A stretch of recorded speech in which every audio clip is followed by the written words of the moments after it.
Shoutout na lang, Maitas. Init pa yan guys, oh. Init pa, usok pa. Ito, the best talaga itong susaw nila.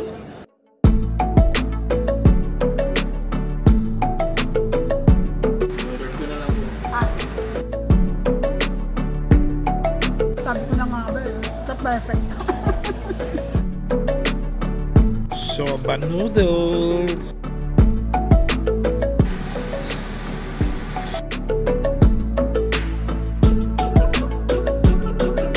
Ano kaya ito?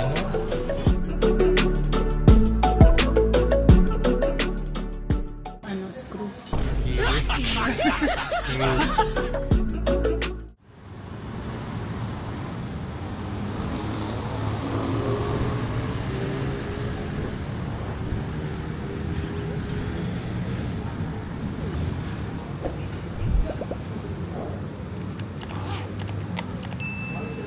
Siya sa vlog. Pa-shoutout sir ha. Shoutout na lang, Maitas. Maridas. Thank you. Maitas. Salamat.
fish po ito, chef.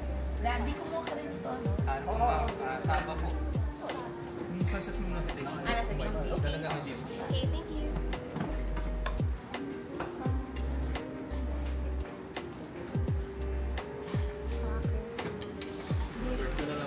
Sige.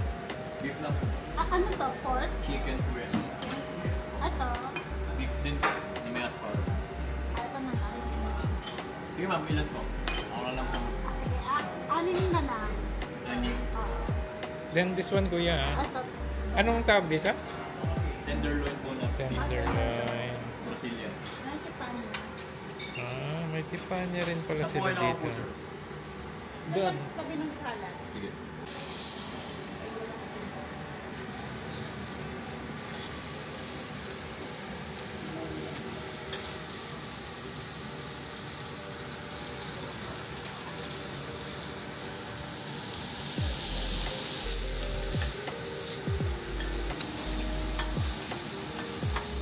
Yun, sukiyaki by chef. So we have our first batch of Ang tawag dito? sukiyaki daw eh. Meron ka na pala. Sinerve na nila. So, laki muna tayo. Tayo po, yan natin. So we're here pala sa, ano ba ito? Yanagi Yan natin. ng Maidas, a Japanese buffet. Gusto na lang sa akin kasi ayaw mo ng kanin. Is it sticky rice na ba yan? No. Ordinary rice. Something typical maki. Ito, masarap to. Kanin pero yung plato masarap. Ayan, so nandyan na yung tenderloin natin. Thank you. So yan, Okay, taste natin na muna. tenderloin. Hindi ko muna siya i-dip. Ayan. How is it? Matigas ba? Hindi naman. Sakto lang. This one, ano ba ito? Beef din to eh. Beef, screw. Root. Sabat ko to. Sarap to. Taka kasi screw mo, ah. Matamis itong sauce niya. Parang Barbecue. Worcester sauce.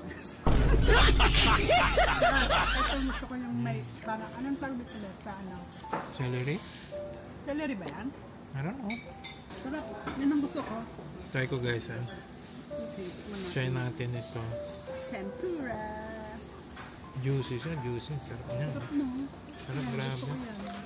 Oozing yung ano, yung juice niya pag kinain mo. Ang fresh ng shrimp, yung tempura. Nakakap. Not really, pero very good yung shrimp niya. Fresh. Kaya mo siya na fresh talaga. Dapat Sarap po. ko-complement yung freshness tsaka yung crunchiness. Try natin guys. Malaman yung niya. Yes. Shrimp.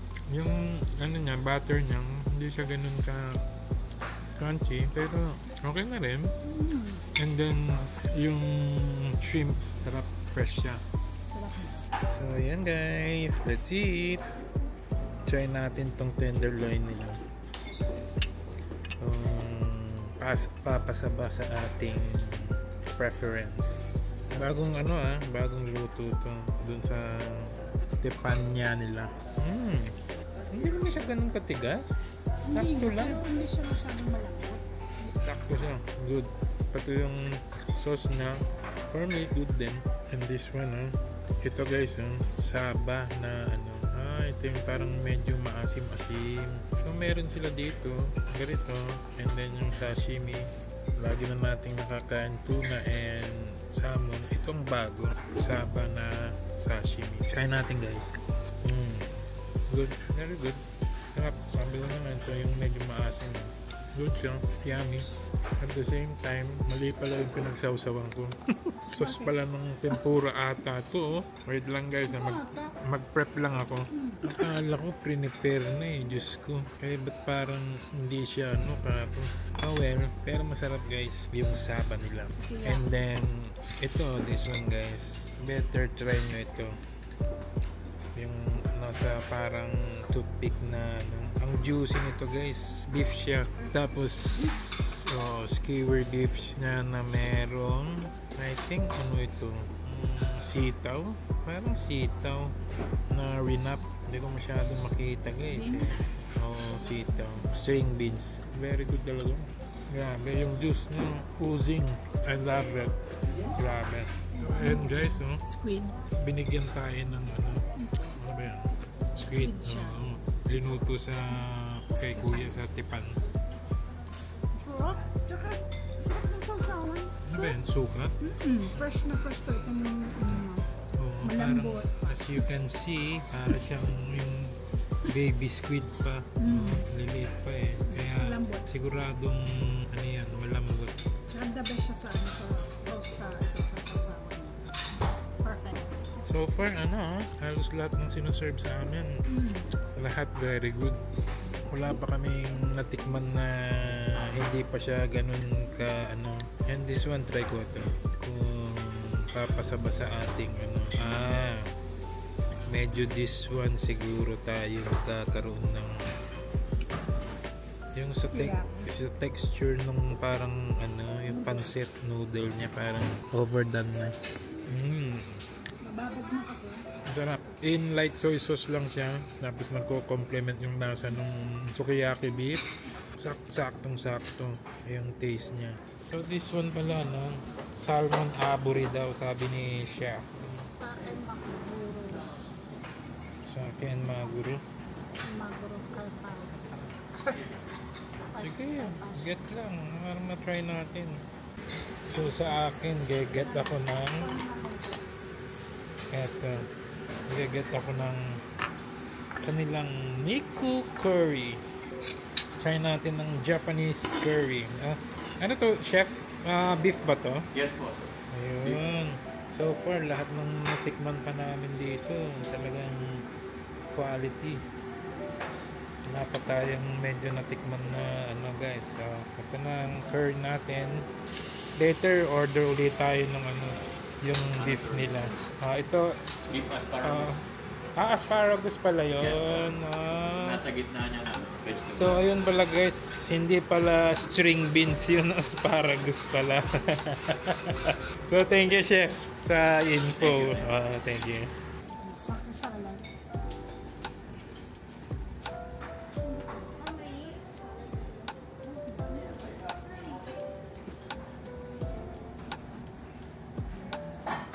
We'll try din itong sake nitsuke.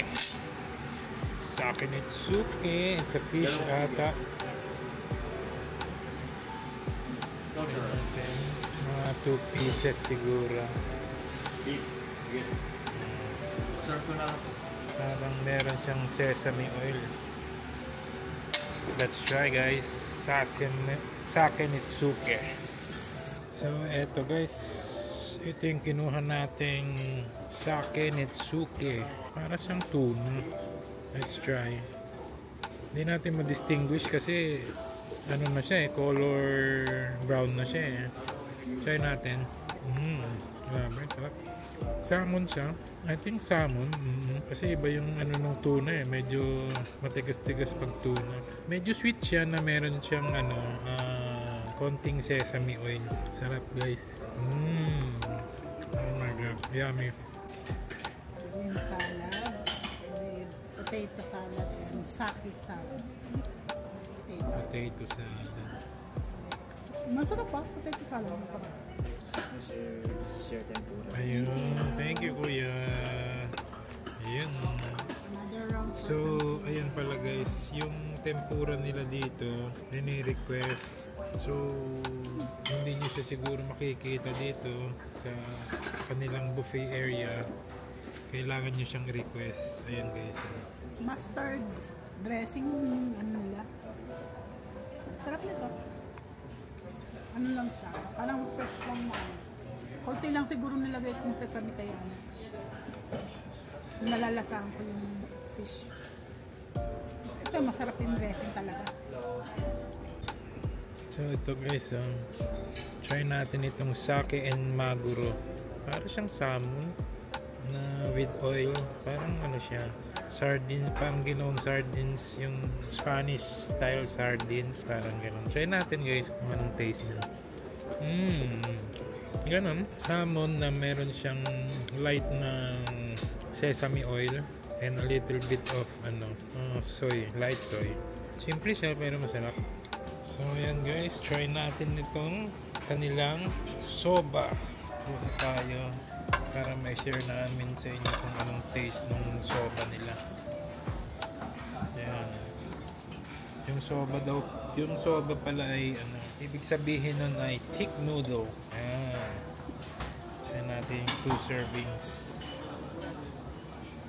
And then haluan natin ng soba sauce.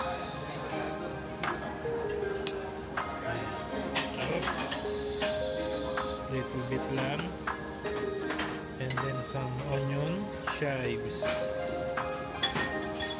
Ayan. Ting ting ting ting.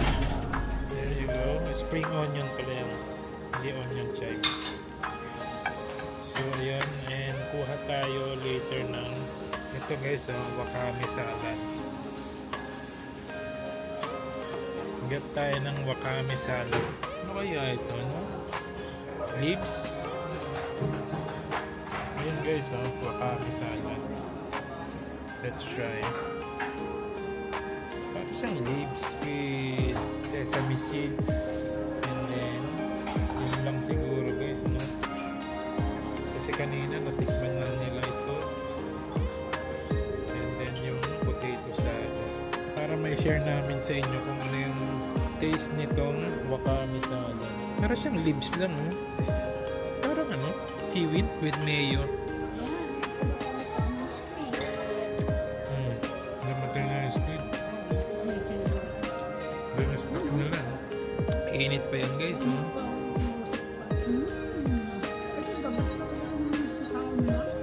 Ito rin guys, sarap ng bagong luto kanina. Ang laman ng grabe.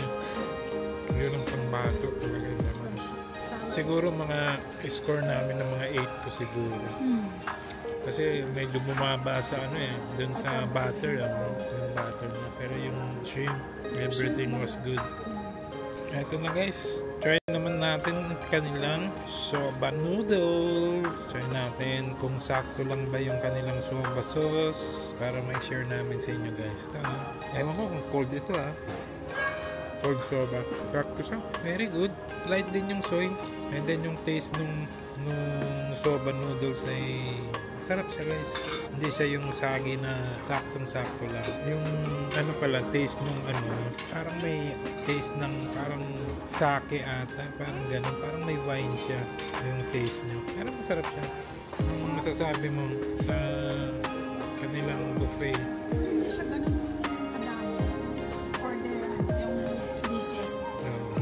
Pero the best yung pagkain. Parang signature na yung mga signature dish yung mga restaurant. So, piling-piling siya. I agree. And with the rate na ito yung original rate is 2,200 ba yun? And 55% discount ako na Star Deals. So ito naman guys, Star Deals naman yung nakuha nating discount, hindi yung Eatigo Star Deals naman, no? Ano yung binayaran natin per packs? 999. So the best. Perfect. So ayun guys, if you're near sa Pasay or Rojas Boulevard, yun, gusto nyo ng Japanese cuisine dito sa Maidas Yanagi, yan yung pinakamalapit na may o-offer namin sa inyong best Japanese buffet. Kung gusto nyong lumayo sa yung hustle and bustle Japanese cuisine dito guys, so tingnan nyo, hindi siya ganun ka-crowded dito, kaya may enjoy nyo yung mga food sigurado. Dessert ka na. Dessert na ako. So ito yung mga kinuha ko. Tiramisu, coffee jelly. Ito hindi ko alam. Mukhang strawberry. Jelly din. Jelly. And diba orange yung nila. Fruit nila. Sarap ng orange. Din maasim. So eto guys, yung kanilang beef curry. Try natin. Siya na guys kung ganito yung ko kasi walang spoon ang soup na lang yung spoon natin. Sarap na guys. Ang nakakaginhawa. Yung curry niya, napaka-light. Saktong-sakto yung pagka-curry niya. And then yung beef, amazing. Ang lambot. Grabe. Parang siyang style kalyos na curry, parang ganun. Sarap. Grabe. Tiramisu. Fluffy na tiramisu. Medyo matamis. Favorite ko, coffee gel. Tingnan natin kung masarap. Ooh. Opposite silang dalawa. Ito medyo matamis. Ito medyo matamis. Sabi ko na nga ba eh. Ito perfect. Parang gummies. Talaga. Ng ice cream natin. Black sesame flavor. Red bean. So, paano mo pala nakita yan? Nandun, naka-display. Pero hindi kasi Naka-display ba? naka-display yung list ng flavor. Apat yun eh. Matcha, red bean, black sesame, tsaka hindi ko na matandaan yung isa. Wasabi. Oh, wasabi. Ayan, sabi ni Kasi Kuya. may wasabi na, ano lasa ng wasabi na ice cream? Pwede lasang wasabi. Kasi nga Baka po, pero may maanghang. whipping cream naman po. Sige. Try ko pag naubos ko ito. Ubusin mo muna. Man So, natin. ayan guys, hindi nyo makikita na naka-display actual yung ice cream. Yung May order. Masarap siya. Meron siyang red bean na ano, yung beets. red May bean bean ba siya. yan? Red bean. May beets siya na nuts. Munggo po. Amang mo ba to? Munggo pa lang. Harap! Oh, ito fine siya. Fine. Parang ano rin siya. Parang may mango flavor. Pero ito fine. Grabe, nag-green yung wasabi nila, oh. Meron din silang matcha. Same matcha lang ang nila. Taste. Mukhang diskumpiyado ka. May aftertaste. Siyempre, ano yun? May wasabi yung yan wasabi niya ang aftertaste. Lasang wasabi siya, pero masarap, ha? Ang sarap ba? Nandito yung ano yung flavor. Parang ano, para sa akin, ha? Wasabi taste with, yung nagpapasweet yung cream. Masarap siya. Parang creamy na milky yung tapos yung a bit of taste ng wasabi. Good siya para sa akin. Sa tingin ko sila na ata gumagawa na ito eh. Kasi iba-iba yung flavor ng ice cream nila. So, blend na siguro nila ito dito. Ginagawa nila. Sarap guys. Kain tayo guys.